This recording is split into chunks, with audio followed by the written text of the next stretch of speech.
আমি সংবাদ পাইছি, সংবাদ পেয়ে আমি একটা পার্টি পাঠাইছি, পার্টি ঘটনাস্থল আছে, ওনারা যাচাই বাছাই করে তদন্তপূর্বক পরবর্তী ব্যবস্থা নেওয়া হবে।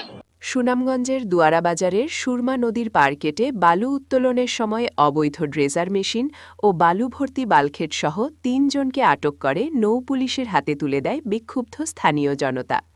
মঙ্গলবার দুপুরে নূরপুর ও সোনাপুর গ্রামের পাশে সুরমা নদীতে এ ঘটনাটি ঘটে। উল্লেখ্য, কিছুদিন পূর্বে নূরপুর, হরিণাটি, সোনাপুর সহ আশপাশের গ্রাম নদী ভাঙনের কবল থেকে রক্ষার্থে পানি উন্নয়ন বোর্ডের মাধ্যমে জিও ব্যাগ ফেলে নদীর ভাঙন ঠেকানোর চেষ্টা করছেন সরকার। অথচ অবৈধ ও ভুয়া কাগজ দেখিয়ে বালু উত্তোলনের মাধ্যমে হাতিয়ে নিচ্ছে কোটি টাকা একটি সংঘবদ্ধ চক্র। ড্রেজার চালকদের কাছ থেকে জানা যায়, আমবাড়ি বাজার এলাকার নূর নামের এক ব্যক্তি অবৈধভাবে বালু উত্তোলন করাচ্ছেন।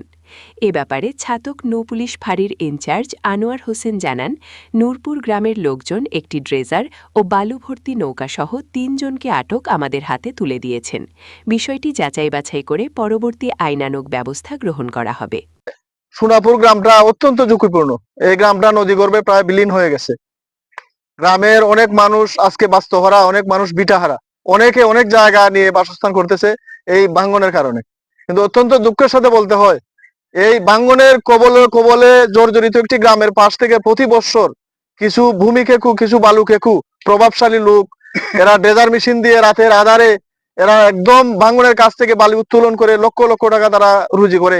কিন্তু এই গ্রামটা যে বিলীন হয়ে যাচ্ছে, এদিকে কারো কোনো ভ্রুক্ষেপ নেই। আমি বিশেষ করে প্রশাসনের কাছে আকুল আবেদন করব, জোর দাবি জানাবো আমার এই গ্রামটি যাতে রক্ষা পায়। কারণ এই ভূমি খেকু, বালু খেকু যারা অত্যন্ত শক্তিশালী এবং প্রভাবশালী এবং অনেক পয়সাওয়ালা লোক। বাংলাদেশ প্রশাসন বাইকে বলিতেছি যে আমরা এই নদী ভাঙ্গনে আমার জীবন নষ্ট, আপনারা উপযুক্ত এর বিচার আমরা চাই। আমরা তো সরকারের মানুষ, আমরা গোয়া যেতাম, দয়া হইলে আমি অসুখী মানুষ কেন আসছি, আপনার একটা নৌকা বাচ্চা কাছে আনছেন, আমরা অর্ডার দিছি।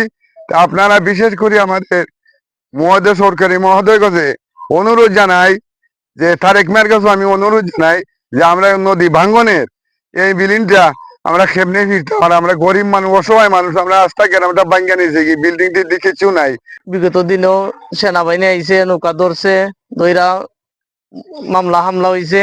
এরপরে তারা অনেক শক্তিশালী লোক, আমরা গ্রামে তারা মানে মানুষ করি মনে করেন না, আমরা গ্রামটা ভাঙ্গা জায়গা। আর এইটার মধ্যে যারা জড়িত আছে এরার কঠিন শাস্তি হোক। আর যদি এটা বইটা নেওয়ার থাকে, আমরা গ্রামের সীমানা চাইটা অন্য সীমানায় তারা বড়, আমরা গ্রাম থেকে আর অন্য জায়গায় চাইরা যাও। কারণ আমরা গরিব মানুষ, আমরা এখানে গড় ভাঙ্গা গেলে একটা গড় বানানি সম্ভব না। আমরা তোমরা যে বালু ভর্তি রায়, আমরা একটা দেও, কাগজ দেখাও, তোমরা কি বলে বালু ভর্তি রায়। তারা একটা কাগজ দেখাইছে, কাগজের মধ্যে কোনো সিল নাই, কিচ্ছু নাই, ডেট এক্সপায়ার খাটা কাগজ। তো ওই হিসাবে আমরা গ্রামের মানুষ গিয়া আমরা ডেজার্টটা আমরা দুইটা নিয়ে আইছি।